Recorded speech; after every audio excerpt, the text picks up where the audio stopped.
Get ready to have a blast on Corey's Cast, where we talk about everything related to rehabilitation and recovery, from injuries and treatments to the unique journeys in the pursuit of an optimal life. I am your host, Corey Rasmussen. Welcome back to another episode of Corey's Cast. We are very lucky today. We have probably the closest thing Pocatello has to a celebrity, Dr. Warren Willey here. He has been a Mayo Clinic trained physician for over 30 years.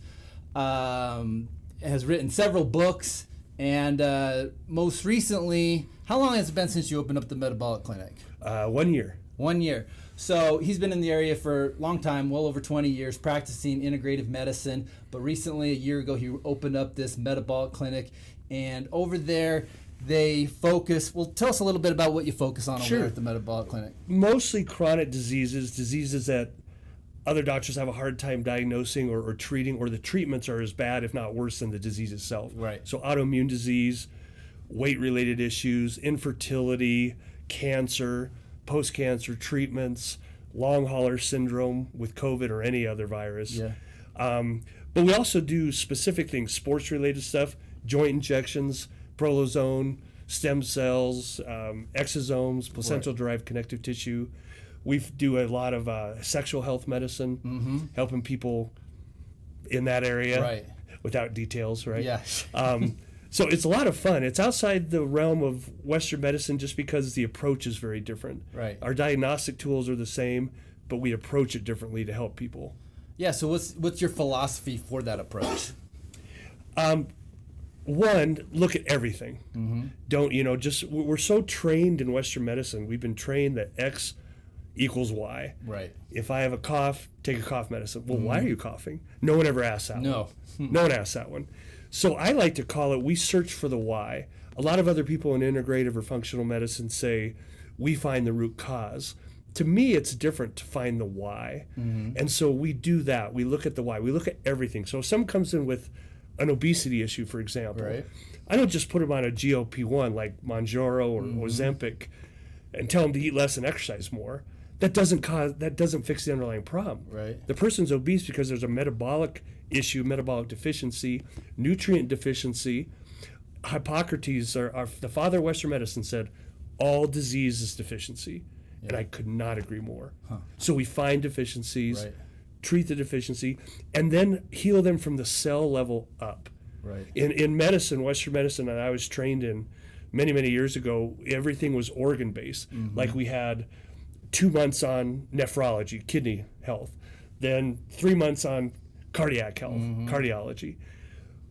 But really, we should have a year of cellular medicine and then go to the organ. Rather than going from here down, go from the cell level up. And when you do that, then you restructure energy pathways, particularly in the mitochondria. To me, there's most of the chronic disease states out there are actually mitochondrial dysfunction. When the energy pathways are relying on sugar, you crave sugar, you get fat, sugar, and it's a very inefficient system. You know, Corey, better than anyone, that energy is such a valuable thing at the cellular level. The cells can't work without the proper energy, which means the organ can't work, which means your muscles can't work, your brain can't work. So we focus on that mitochondrial illness, for lack of better words, and get the mitochondria to start doing something called beta oxidation, start using more efficient energy pathways, using fat as the energy source. Honestly, that's the way the good Lord designed us. Not to use sugar, fat. And 100%. So we retrain the cell, coming at it from all sorts of different angles, different medication, peptides, procedural stuff like red light therapy, sound therapy, oxygenation like hyperbarics, ozone treatments, Live O2 or exercise under oxygen. We come at it from a nutritional standpoint, obviously a movement standpoint. Movement's the key to life, by the way. Totally different topic I could talk forever on. And then when you approach someone like that, no matter what disease state or issue they're dealing with, you build up their background, make them stronger, and then whatever they're confronted with in the future is handled better and quicker, and then usually resolved. So that's the approach we take. That takes a special kind of person to dive into the cellular level. I remember in college, that was my least favorite class. In fact, that was the only class that I didn't pass the first go around. Oh, that's totally hilarious. bombed it. Ended up dropping out of it. I had to retake it again. I just did not do well with that kind of detail. But in your profession, you definitely got to dive in there if you're going to be effective. Oh, yeah, absolutely. And so what I'm hearing is, instead of like a lot of specialties that are compartmentalizing someone's wellness, it truly is an overall approach to optimizing someone's wellness. Yep, absolutely. And really, and it gives them the power. Sure. We don't want them dependent on a drug to hide a symptom and not do anything. By doing the type of programs we do in intervention, we teach them what they need to do to take care of themselves. Right, and that's the key. When you That's understand the key. something, then you're bought in, versus Yeah. if you're just being told do X, Y, and Z Yeah. kind of thing. Take drug X, oh, by the way, take drug Y to counter the drug X, and then take Yeah. drug Z to counter Y. That's why people come in. I've had people come in on 40 medications. It's crazy. 40 medications. Yeah, that's like 3 square meals in Yeah, medications right there. Exactly. That's Yeah. crazy. Someone's got a nice boat because of that person. Yeah. Well, let's dive into a couple of these specifics that you mentioned about. First, you did mention functional medicine, and sometimes that's a hot topic. You hear it around. I just want, can you clarify that for people real Sure. quick? Functional medicine probably got its origins, well, it did get its origins way back in the mid-90s, late 90s. As a matter of fact, I was one of the founding diplomats of the American Board of Holistic Medicine in 2000. At the same time, roughly 1998, 99, a guy named Mintz, who was a radiologist in Las Vegas, he and a couple people started, one guy named Jim Lavelle and a few other these guys started A4M, which is the biggest anti-aging functional medicine area. So we called it, in the late 90s, anti-aging. Yeah. Then we called it regenerative medicine. Okay. And then we called, I don't know, there's a couple other names in between, and finally it came to functional. Okay. So this isn't new. This has been going on for Yeah. almost 30 years, this type of intervention where you look at the underlying cause, like they like to say, or I call the why, and then approach it from that side. That's what functional medicine is. I mean, that makes sense that it's been around like that, because just now that social media is able to spread the word so much, because that's the hot topics you see with Peter Attia and all these different anti-aging or regenerative, whatever term they're using this week on that kind of medicine. So that's great. All right, well, let's go ahead and start talking a little bit about these interventions that you kind of have dove into. Let's start with one that I'm fascinated with, especially in my kind of industry, but you've alluded to so many different aspects of health that these are found beneficial for, but is peptides. So first, just quickly, short answer, what is a peptide? And then let's talk about some of the most popular ones and how you utilize them to optimize someone's wellness. Oh, absolutely. And, let me give your audience a little history, because a lot of people don't know. Peptides were first discovered in 1902 by a guy named Starling, excuse me. He found the peptide secretin. Then time passes, 1953, a guy named Victor, and his last name starts with a V, so that means I can't pronounce it, so I can't remember it. He discovered oxytocin, the love hormone. Okay. In the late 50s, they came up with the way to make peptides, actually generate them.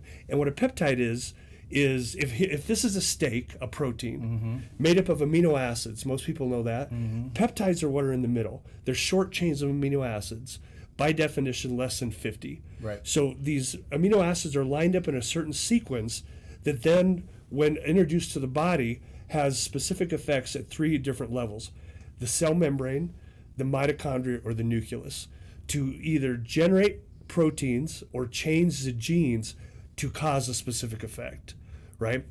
The first synthetic peptide ever made was in 1965 by the Chinese, insulin. Okay. People don't realize insulin was the first peptide ever invented or actually made. So they've been around a long time. There's actually 500 medical grade utilized peptides right now. Yeah. There's just a few that are super popular on the internet because of influencers and stuff. Right. The big ones are the growth hormone releasing hexapeptides or growth hormone releasing peptides, the fat burning peptides like the GLP-1s, and the GIPs and all those. The ones I use a lot, the mitochondrial inducing peptides, MASC, SS31 are 2 of the big ones we use there. And then a lot of the sexual peptides I think are very popular, PT141, melanotan 1, melanotan 2, because that works on a totally different system of hormonal management. So those are probably your favorite out there. Those are the ones most people know out.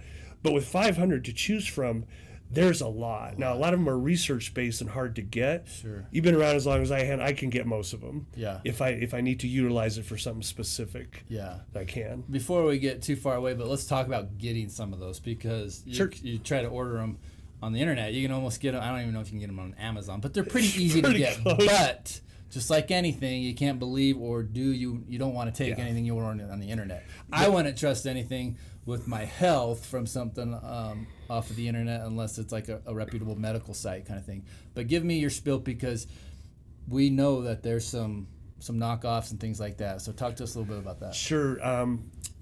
It has been estimated through a couple studies that 80% of the peptides on the internet are not what they say they are.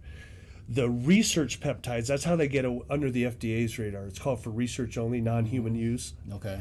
They claim 99.9% purity and stuff. Well, that 0.1% is something called trifluoroacetate, TFA. Right.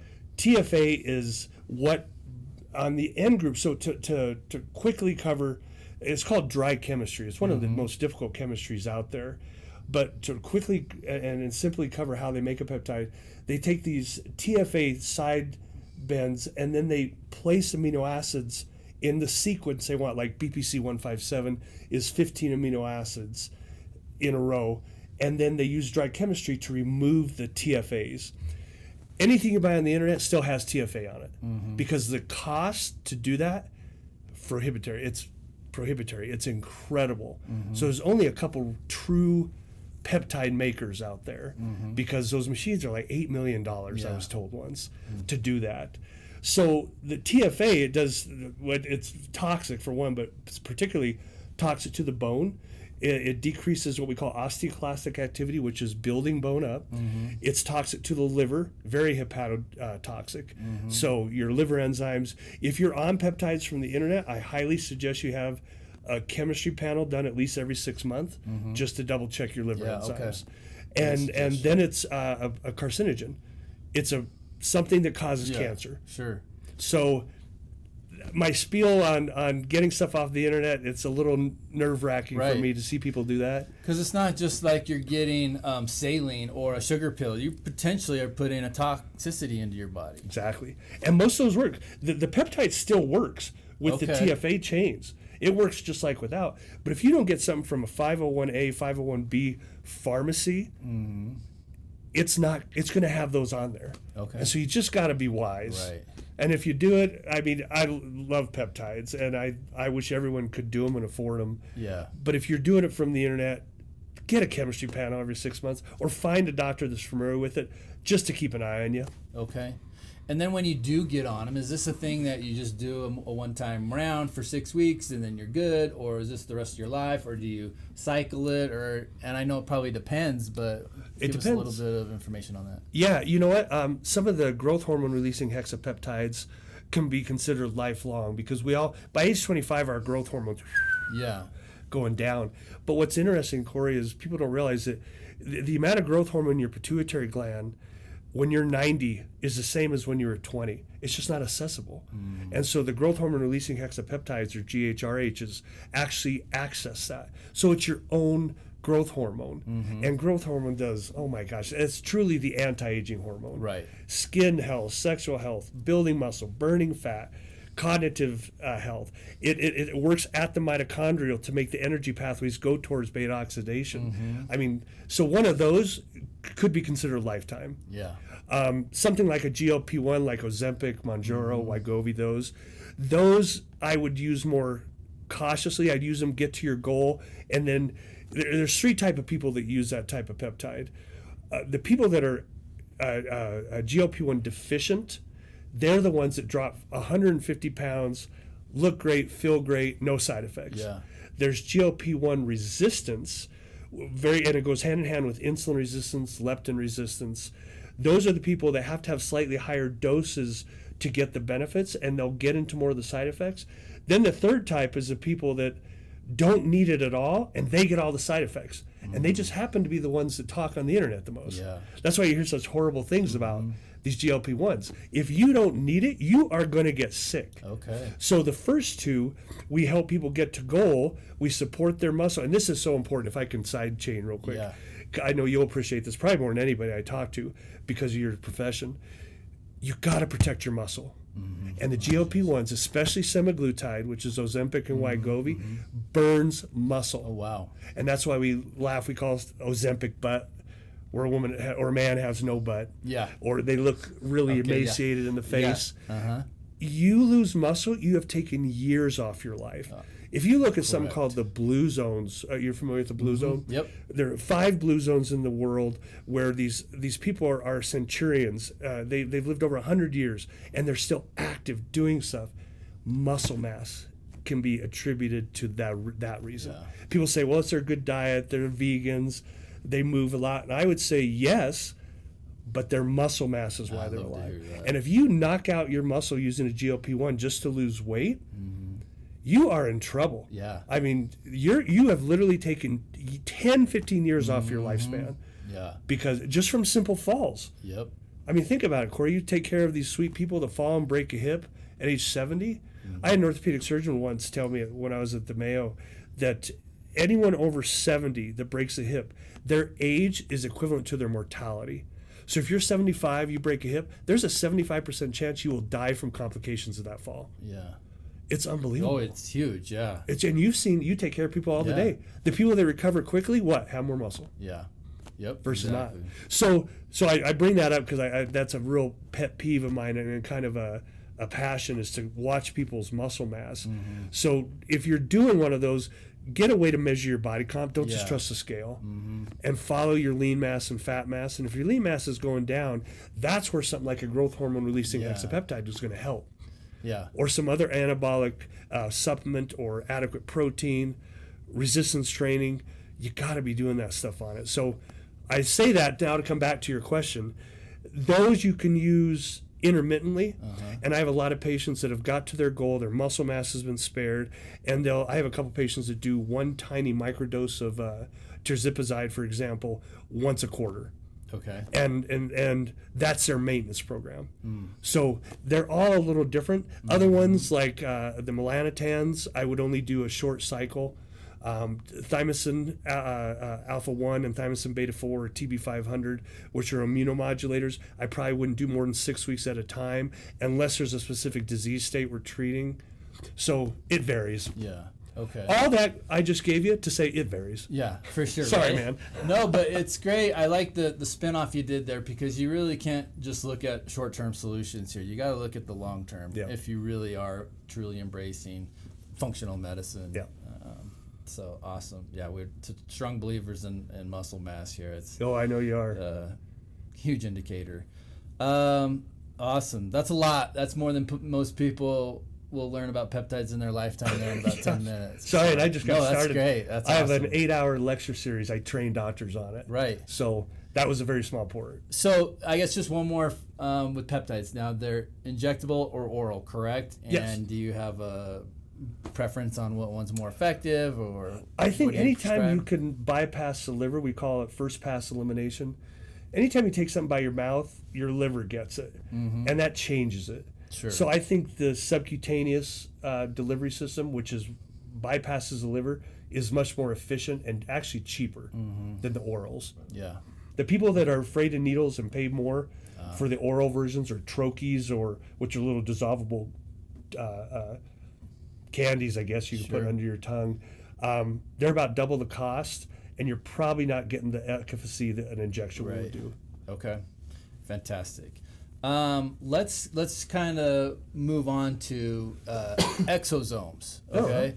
So, and correct me if I'm wrong. I could be totally off base, but a lot of people loosely use the term stem cells, but that's not the same thing. Let's chat about that first. Sure. So this is a crazy story, but it's true.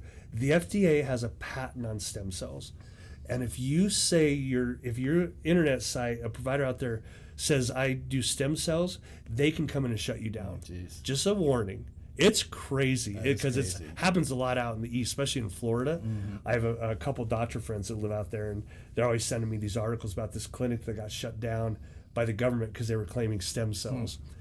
Exosomes are very different, and in a simplistic way, let me walk you through what they are. Yeah. When a sperm hits an egg, it immediately starts dividing, and we call that a zygote. Okay, before it becomes a fetus, it's a zygote. It's a cluster of cells. So 2, 4, 8, 16, 32, 64, 128. They divide. At about the 128 division, if you look at a zygote under an electron microscope, you'll see what looks like bubble wrap around it. It's a very simplistic explanation. Sure. Those bubbles are exosomes. They're cell directors. They say, okay, you go be a nose. You go be a foot, is a kind of way to look at it. And then as the zygote develops into a fetus, those exosomes fall off and stay in the placenta. Okay. And so then if you have a great company like I use, they use nothing but live births, C-section only, and the mothers are screamed like crazy. I mean, these are the top healthy ladies in the world that we're getting the placenta from. And then they take these exosomes and you utilize them for, oh my gosh, I'll give them the list of stuff we utilize them for in a minute here for you. But that's an exosome. They're also called placental-derived connective tissue because that's where they come from. So those are exosomes. Exosomes are really cell stimulators. They're part of the what we call a mesenchymal line of cells. They're not quite like stem cells. Stem cell. If I put a stem cell next to my finger, just as this is a very, very rudimentary example, but that stem cell would turn into my finger. Does that make sense? That makes sense. Exosomes just help the tissue grow by lowering inflammation and providing the right tools genetically to grow tissue. Okay. So we use, for example, I just did 2 exosome shots yesterday, one in a knee, one in a shoulder. People with chronic injuries, chronic pain, put these exosomes in there, and about 8 to 12 weeks later, they're better. It's crazy. Yeah. So we use them for joints. We use them IV for especially neurocognitive issues, Parkinson's disease, Alzheimer's disease, even memory loss. Huge IV use for those.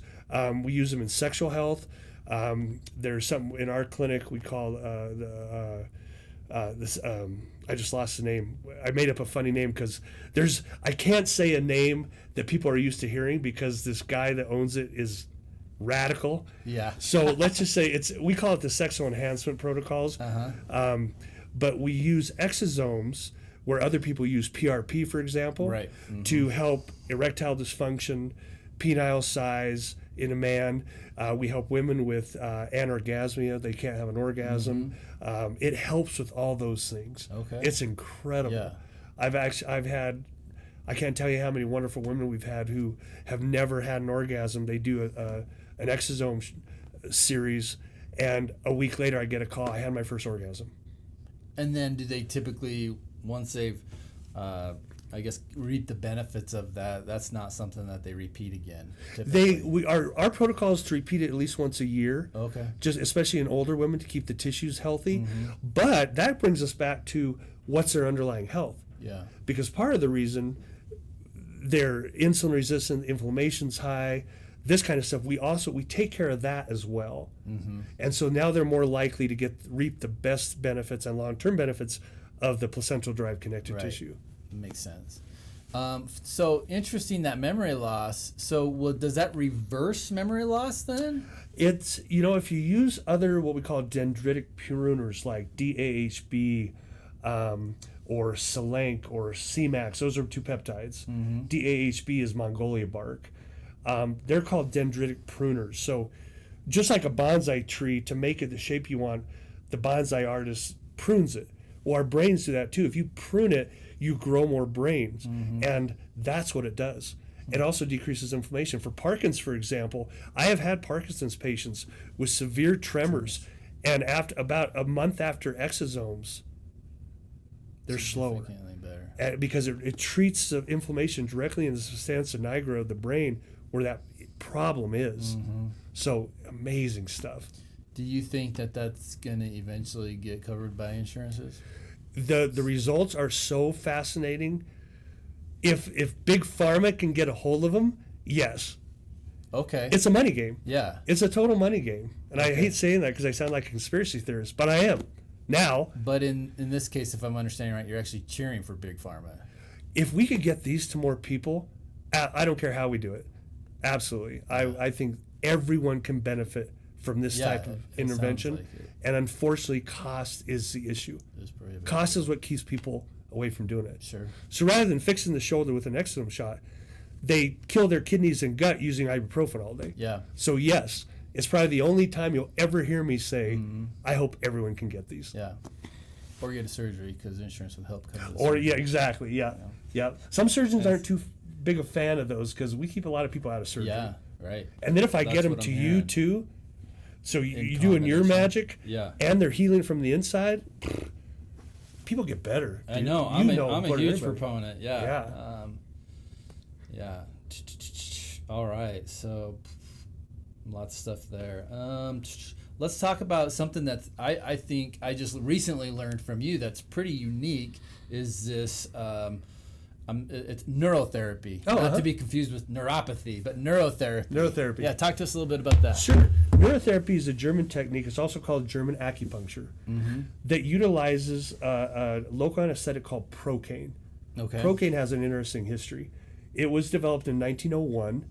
Sigmund Freud was actually involved in the development of it because he was on cocaine. Yeah. And they were looking for something to replace it because that's all they had for anesthesia back then was cocaine. Serious? Yeah, that's crazy. it. So you either die of side effects or get high and addicted and lose your life. So they came up with procaine. Procaine is what we call a sympathomyelitic. And that's a fancy word for saying it turns off your fight, flight, or freeze system and allows the parasympathetic system which is your rest, digest, relax system, to take over. In our world, because of our phones, we're constantly stimulated. And so there's always a tiger in the room. And that wreaks havoc on your body. Almost every disease state, metabolic condition, has a root or at least a branch in the sympathetic nervous system. Procaine shuts that off. Okay. Turns it off. And it works specifically at the site you use it. So, for example, one of the most popular forms of neurotherapy we do is called the adrenal segment. And I lay people on their belly. I walk up their spine to find their kidneys. The adrenal glands are also called the suprarenal glands. So they're on top of the kidneys. They're about the size of your thumbnail, tiny little glands. I find them, and then I inject procaine subcutaneously directly above them. Okay. And that causes the sympathetic nervous system for there to relax. And people literally set up and they feel like they just had 6 beers because they're so calm. Yeah. I've had people bawl their heads out because they feel so good. Glossy eyes, relaxed. And so we do neurotherapy. I can use neurotherapy to stop an asthma attack. I can use neurotherapy to fix tinnitus. I can use it because all those has sympathomyelitic or sympathomimetic causes or partial causes. So by using a sympathomyelitic, something that stops it, you allow the parasympathetic system to come in, and that allows the immune system to come in, allows healing to occur, blood flow to increase, because the sympathetic system prevents blood flow. It's a vasoconstrictor. Yeah. And so by using a vasodilator or turning off the constriction, they dilate and blood comes in. And blood, I'm an osteopath, and one of the favorite sayings of an osteopath is the rule of the artery is supreme, which means if you want it to get better, get blood to it. Yeah. Blood brings nutrients in and takes toxins and stuff out. That's fine. So that's what neurotherapy is. That takes me back to school, talking about the rule. Osteopaths with rule of the artery, and I think chiropractors are rule of the nerve. They're the rule of the nerve, which absolutely, because it's changing those systems. Yeah, chiropractors are awesome. Yeah. They're amazing. So, that's intense. You don't hear too much about that approach there. Don't. Again, back to fixing problems. Yeah. Because what you do with that, you do neurotherapy, and what the German literature shows is if you are super stressed out and a lot of your health issues related to that, I do adrenals on you, have you come back in a week, do it again. Now it's lasting 2 weeks, have you come back in 4 weeks, and you do a series up to about 6 sessions. And in most of the different segments we do, you've fixed a lot of the problems because they've retrained their body to do it. Yeah. Excellent. And now they understand what's behind it so they can start working on themselves. Again, back to what we talked about at first, give them the power. Sure. Give the patient the power to fix it. Yeah, fantastic. So the next topic I wanted to get to that I hear quite a bit about is prolozone. Oh, cool. And you've been doing that for a long time. Long So time. let's talk about that. Prolo stands for proliferation therapy. It is putting agents into joints in particular, but you can do soft tissue too, Okay. to stimulate growth and the nutrients appropriate. Because all of our joints, you know this, again, better than anyone, the joints don't have the greatest blood supply. And just as we just talked about, without the blood, you're not getting nutrients there for things to cure. Exactly. So prolotherapy, there's a number of different combinations of vitamins, minerals, anti-inflammatories, things that lower acidity. Dextrose is one, 50% dextrose, so 50% sugar water is in most prolotherapies. You put that in a joint, and now you've provided the background for healing. You've given all this stuff. Yeah. That's prolotherapy. Prolozone does that and then adds ozone, the gas, Okay. O3. Ozone is, oxygen is O2. You put it under ultraviolet lights or electricity, ozone is O3. Total side note, and I probably drive people crazy with medical history, but guess who has the first patent on ozone, and what year was it? Ozone. As a medical agent. This takes me back to the Lorax cartoon, but I don't Yeah, know. exactly. Good. Tesla. Oh, really? 1900. Wow. 1900. He had the first medical patent on ozone. So this stuff ain't new. Yeah. It ain't new. But the problem is, and if anyone's old like me, you're going to remember the early 80s and stuff, the ozone scare. Our pollution's burning Yeah. a hole in the ozone layer, right? And then ozone's poisonous gas and all this stuff. So there's some misconception with those of us older than 50 about ozone. But really, ozone does a couple things. When it hits tissue, it changes back to oxygen, so you're hyperoxygenating Okay. area that doesn't get much. You're also, it's a mild irritant, so the immune system actually is stimulated and responds to ozone. So you're getting the body to heal itself. So now I put in a bunch of good nutrients and sugar water for the cells and stuff to heal, and then I add something to call the immune system in to do the work. That's prolozone. So with that sugar water, do people's blood sugars go crazy? No, it's a super small amount. It's like 0.4 to 0.6 cc's. Okay. But at that level of healing, because you're not into the full body mitochondrial dysfunction we're talking about. When we're talking about specific joints, that can be used as an energy source while you're healing. Okay. Obviously, we prefer to do it, but it's hard to inject fat into a joint, especially when the mitochondria aren't using it yet. Okay. So we use the sugar water as one of our ingredients. So let's give a specific example and kind of stay within the focus that we do here at physical therapy. So let's just take a musculoskeletal injury here. You've got so many tools that we've already covered. How do you decide what to go with? Like, it seems like there's some that maybe are better for soft tissue and there's some that are better for actual joint degenerative changes and different things. But so I know we probably, like you said, you have to start with the diagnosis and go from there. But you got so many tools. Like, how do you walk down that decision pathway? Sure. So one of my other books I haven't released yet is called Inside Out, Outside In. And so I look at everyone, I have to treat them from both directions. Inside out always comes preferentially, or at the very least in parallel with outside in. That's optimizing hormones, optimizing gut health, lowering toxins in the body, lowering oxidative stress, changing senescence. That's, if I do that, then they're more likely to heal better on the front side, and hormones in there if I didn't say it. Outside in is prolozone, exosomes, red light therapy, all these things, because we're healing. You're taking something from the outside to go in. Right. Okay. When you do that together, any one of these things work. Okay. Any one of them. You just have to understand that you have to take care of their background. That's the book I'm going to release next week. Background check. Take care of their background, help them optimize their metabolic pathways and energy pathways, and then you can decide what is the best treatment. In general, joints themselves, I always like to start with prolozone, because a lot of time that's all a lot of people will need. Yeah. If I get an x-ray of a knee and there's hardly any joint spaces left, if it's bone on bone, I send them to the surgeon. Okay. There's nothing there to fix. Yeah. But if there's even the smallest amount of cartilage between there, I'll start with prolozone, and then we have a program called the Joint Protocol where we alternate prolozone and exosomes over a year. Okay. Amazing results. Now, that being said, I may use neurotherapy at the same time to relax trigger points and relax the muscles around the joint. Really. Yeah. And that also helps the healing process because we're adding blood. So many people are, even though the outcomes are really good, are still nervous about getting joint replacements, and rightfully so. It's quite the process with rehabilitation, but definitely an option to consider. Oh, absolutely. They're amazing. Yeah. But if you can... I have many good friends that are orthopedic surgeons, and I always tease them. I do my best to keep people away from you. Yeah. But still, most people need to see one. Yeah. Eventually. Yeah. Just try to prolong that a little bit. Yeah. Okay. Give us a little bit, really quick. I do want to talk more about hormones and actually a little bit of diet. Of course, I know you could go on for constant for a month. But let's talk about your book really quick, because you are releasing one next week, Background.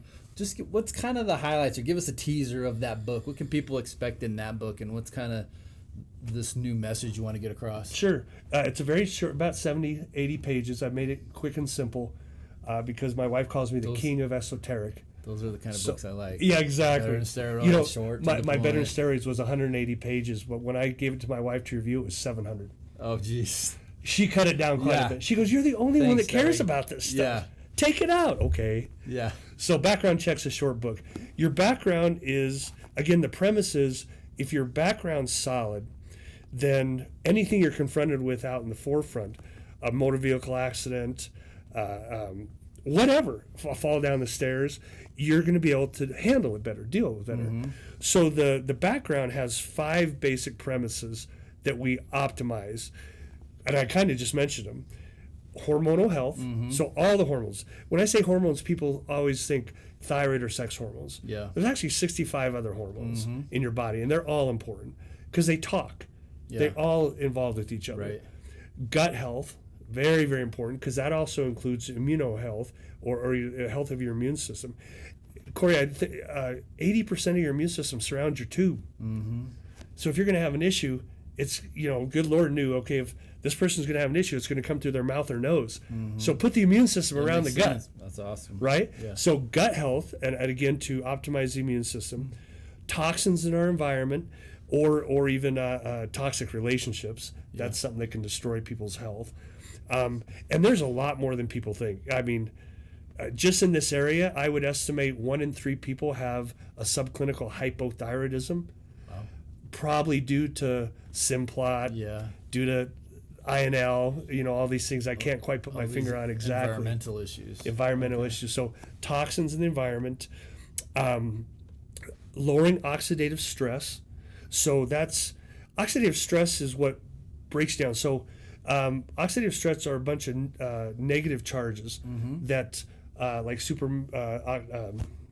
I won't even get into the names, they're too cumbersome, but that's what breaks things down. Oxidation. When you leave a shovel in the rain and it rusts, that's oxidation.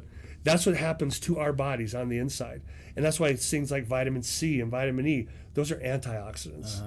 But if you have to know, we can actually measure oxidative stress doing something called oxidized LDL. There's a couple urine tests we can do to actually measure oxidative stress and see how bad you're affected. And then you have to take care of that so the body heals, because that breaks you down. And that's where things like vitamin C come in IV, or inhaled hydrogen, or drinking hydrogen water. Those are all antioxidants, so take care of those. And then the 5th one's what we call the HPA axis, the hypothalamus pituitary adrenal axis. So that's the effect of stress. That's the effect of the sympathetic tone. We take care of those. So if you can optimize those 5 areas, no matter what a person is confronted with up here, they're going to do better. Yeah. Because it's the sick people that stay sick and Makes get sense, worse. 100%. Yeah. For sure. Awesome. Thanks for that explanation. Absolutely. Let's dive in a little bit, just more into the hormonal management aspect of that. So You've discussed already some of your approaches and stuff like that. So when should someone possibly consider maybe coming to talk to you about hormone management? Are there signs and symptoms people should be looking for when they're like, Great question. So having done this for so long, I wrote my first hormone prescription in 1996, I think. Long time. I've been doing pellets, for example, since around then. Yes, I think there's a lot more hormonal disruptors in our environment now than there was 30 years ago. So the age at which I'm seeing people with hormone issues, and if I may, just to make it simpler, let's talk sex hormones and thyroid. Yeah. So yes, and the problem is that if I can use women as an example, then we'll come back to men with sex hormones. The OB-GYNs kind of control or say they are in charge of everything woman. Right. And the average age of menopause, according to them, is age 51. Okay. That is a clinical event, which means no periods for 12 months. It says nothing about your hormone levels. It's a clinical thing. Okay. But in reality, hormones change 15 years prior. Yeah. They start changing. And we're seeing a lot more premature menopause in women. Even if their labs look normal, they're coming in with hot flashes, night sweats, weight gain, mood problems, low libido, poor sexual function, skin issues. I mean, it goes on and on. So if I had my druthers, if I may, if you ask, I would visit every woman when she turns 35 and see what we can do about her hormones. Because then we prevent all these issues in the future, especially weight gain. We joke in my practice about when you went to college, you gained the freshman 15, and when you go through menopause, you gain the menopausal 40. Oh, that's funny. So, and men the same way, because there's so many hormonal disruptors out there, and all the microplastics they're finding in the testes and changes the way the pituitary and the testicles talk to each other. I mean, the list goes on. I think symptoms of hypogonadism in men or low testosterone should be evaluated earlier. And again, it's back to the era of Western medicine where we treat numbers, not people. Yeah. And the normal ranges for these labs are this big, right? Where do I fall in there? Or what if I was up here on the high side and now I'm down here on the lower side, but it's still normal? Right. Guess what happens? Your doctor says you're fine. You're fine, yeah. Move on. So I think you need someone who really understands what hormones are doing. You need to they need to understand how hormones interact, or you might want to just not look at the estrogen level in a woman, look at her pituitary hormones and see what they're doing, because they're the ones that are going to respond to the estrogen. And we all forget too, especially if a woman has weight around her belly and an breast from here to here, she's producing estrogen. So estrogen levels are always going to be normal. Yeah. But it's not the estrogen that helps her in quality of life. Yeah. Right? Same thing with men. I have a saying, a lot of the men with low testosterone, well, there's 3 types, or 2 types officially, the third one I added. There's primary hypogonadism, where the testicles themselves do not work. Okay. There's secondary hypogonadism, where the pituitary is not signaling the testosterone to be released from the testes. And the third type I call normal gonadotropic hypogonadism, where the pituitary hormones look normal, but testosterone's low. That is usually due to insulin and insulin resistance. And 9.9 times out of 10, that man has a belly. He's holding his weight right here. So I tell people when they come in and they say, "Doc, why is my testosterone low?" I say, well, your brain can't see your balls because your belly's in the way. That's awesome. That's funny. And so part of their treatment, we may put them on testosterone replacement short term, but if we can help them lose their belly, optimize that background, they don't need it anymore. Nice. And my goal in life is to, yes, I write a lot of hormones, but my goal is, unless you're flat out menopausal, let's get you off this stuff. Yeah. Let's train your body to do it on its own as long as possible. I love that. Yeah. That is the way to do it. That's the key. It's for long-term success too. Yeah. Man, so many things that I want to impact from there. All these questions ran through my brain. I've already forgot them all. So with men in particular, what signs and symptoms are they looking for if you think that they're low in testosterone? Because I would love to just get jacked with testosterone, but I don't.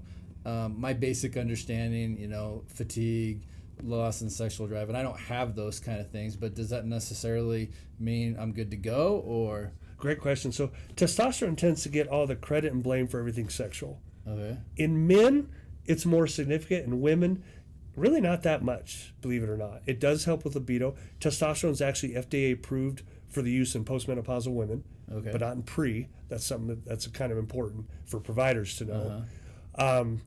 In men, it's not necessarily libido or erectile dysfunction or sensitivity of the penis and stuff that we relate to testosterone because it's sexual related.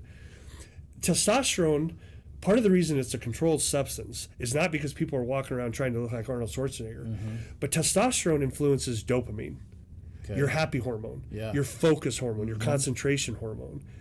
And men with lower levels, even though they might be normal, especially if they're dopaminergic overdrive because they're facing a computer all day or they do this all night when they should be sleeping, right? Then dopamine's depleted, testosterone even depletes it more, and there's an issue there. Testosterone is inversely related to blood pressure. Testosterone alone will lower a diabetic's A1C by 1%. That's huge. You go from 6.5%, which is diabetes, to 5.5%, not diabetes, with just testosterone. Wow. So cognitive function's a big one for me.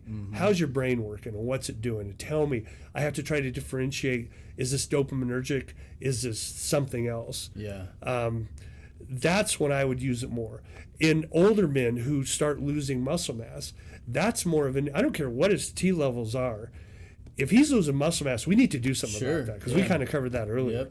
So then I might be more inclined to use any androgen, androstenediol, DHEA, androstenedione, testosterone, whatever, to maintain that man's muscle mass, because literally his life depends on it. Yeah, I love that. Not only have you talked about this now from overall wellness, but again, you're treating the person and not the numbers, right? I say all the time with images, like we're not treating this image. You may have, it looks like bone on bone, but you're walking just fine or whatever. You have this bulge disc. That's the big one, right? So you have this huge disc, but you don't hardly have any pain, or they have a little bit of a bulge disc and they have a lot of pain. I'm hearing your stories because the doctor will be like, well, it looks like it's pretty normal for your age, but this person's dragging their leg around. I say, look, we treat the patient, not the image. It's good information, but it's not the total picture and it doesn't explain you. Let's get more into your signs and symptoms, what makes you better, what makes you worse, all that kind of stuff. So, but I like that, what you put on there, because muscle mass has such a ripple effect as you start to lose it. And so we need to maintain what we got because it goes so quickly. Once you start to spiral, it just landslide. Not easy come, easy go. So when people come to you, they get a blood panel to find out, is that stuff, now that this stuff is, I shouldn't say that because it has gotten a lot of attention for a lot of years, but are insurances covering blood work for this, and are they covering hormonal management really well these days? Pretty well. If you know how to code it, they do. Okay. Definitely so. You have to put the right diagnosis on it to get it covered. Labs are always 10 times more expensive than they should be. It's ridiculous. I did another podcast with another guy not too long ago, and he asked me to talk about the difference between insurance payment and cash payments. And my favorite example is something we use in our clinic all the time. One of my bigger panels for overall health assessment, if you bill insurance, averages $1,800. But if you pay cash for it, $250. Wow. Most people's deductible would nail that $1,800. So just pay $250. That's just one example. I'll give you another one that you might find very beneficial for your patients. There's a company called Taylor Imaging in Logan, our closest one. They do MRIs for $300. Right, I've heard that. $300. I use them all the time.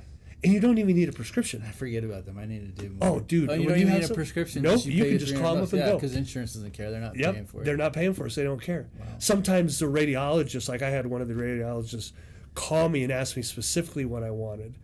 And I asked him, I said, do you want me to write a script just so you know? He said, that would help, but it's not needed. So every time I send someone down, I give them a script. But $300, $400 for an MRI? You're going to read it, and then you're going to get I get a full report in my email the same day usually.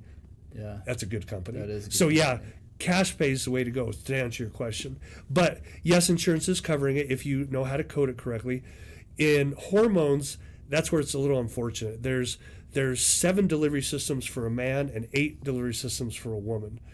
Unfortunately, insurance will only cover oral delivery in women and injectable delivery in men. They won't cover any of the other routes. So based on the person, man or woman in front of me, their risk factors, their side effects, or potential interactions. For example, a younger woman, I usually stay away from topical creams if they have kids in the house. Okay. Because I actually saw this once, Corey. This is a crazy story. I had a mom and her dad bring in a 4-year-old girl. She had breast buds and pubic hair. Oh my goodness. Because she loves mama. Mama, part of mama's routine, put her makeup on, put her hormone cream on. Mom left the hormone cream on the counter. Baby girl came up, did exactly what mom did. Breast buds and pubic hair at age 4. That's crazy. So that's why these different delivery systems are important, because you wouldn't want to use one in that situation, right? Or in men, their topical creams, if they put their cream on and jump in the sack with their wife, the wife starts getting a beard, I'm in trouble. Yeah, that's great. So is he. Well, you know it's working. You know it's working. Right. So different delivery systems are very important. The efficacy or how they work are pretty similar, but it really is patient preference. People that travel a lot, for example, pellets. Pellets are easy. You replace them every 3 to 6 months, depending on how you burn through them. Great things. Okay. So I have a couple people that actually use a couple combinations. I have a lawyer patient that uses weekly injectables, but when he goes into a court case, he does a sublingual troche testosterone because it focuses him so much. He just performs better with that. Yeah. So it's kind of cool to, if you really understand this hormones and these deliveries, we can optimize something for you. Yeah. Awesome. I need some of that. Okay, so we're running out of time. I appreciate the time that you've spent here. Just give me like or our viewers, I should say, give us a 2-minute spiel on, because every different week there's a different flavor for diet advice. What's your latest and greatest diet advice for us, or lifestyle? Let's say lifestyle change as far as eating goes. So I'll tell you the story behind this. I did a radio interview. This was 15, 16 years ago. And same type thing. We were talking about diet and stuff. And he kind of cornered me. He said, okay, Dr. Willey, you have 15 seconds. Give me the best dietary advice, you said. And it came to me. It was heavenly placed, I guess. I said, if God made it, eat it. If man made it, don't. Okay. That is still the best advice I can give Nice. you. A little bit. Focus on one ingredient foods. Okay. And what that means is an apple is a one ingredient food. Applesauce is not. Yeah. Look at all the chemicals in there, right? Really be aware of that. If you can focus on one ingredient foods, you can focus on avoiding man-made foods as a general rule, you're going to do very well. Yeah. And then that's what's really cool about it. As long as your protein is adequate, the calories don't matter as much anymore. You don't have to count your calories, count your macros, make sure your protein's adequate to protect your muscle, which is kind of a theme of our talk today, right? But that's the best diet for you. And then eat according to your schedule. This whole thing where you have to, the bodybuilding mentality, you eat 5 to 7 meals a day. There's no research on that. Yeah. That is bro science. Bro science. Yeah. Yep, exactly. Intermittent fasting, you know what? If that works for you, do it. But the way you figure out physiologically if intermittent fasting doesn't work, if you do a 16-hour fast, an 8-hour window of eating, at hour 15 and 50 minutes, do your blood sugars. And if it's greater than 90, don't intermittent fast. You're not getting any benefits from it. That being said, if you don't like breakfast, fine.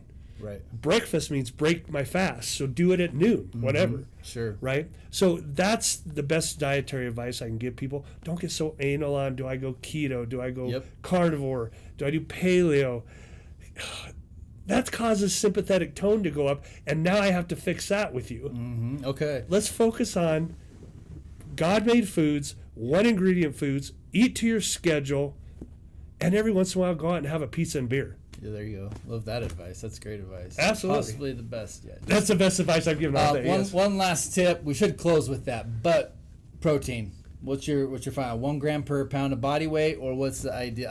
It matters in different walks of life and your activity levels and that kind of thing. But just 30-second advice. I would say it's very dependent on the person, but as a general rule, 0.8 to 1.2 grams per pound. Right. Now, that's different than the RDA because they're 0.8 grams per kilo. Kilogram. Oh, yeah. So it's 1/2 the amount. So as a general rule, 0.8 to 1.2 per pound That's of what scale I weight. recommend too, and especially or a little bit slightly above in the rehab setting if we're working on tissue remodeling and stuff like that. Exactly, and that's where situations come in. If someone's recovering from surgery and stuff, I may go to 2 or 3 grams Yeah. per pound. And we've just been to help them focusing heal. on that, especially with our older population with joint replacements and stuff like that, because one, they've already lost so much muscle, it's hard to build all that stuff. Okay, we're running out of time. We could talk forever. Yes, I we could. appreciate you so much. What a wealth of information in that minute.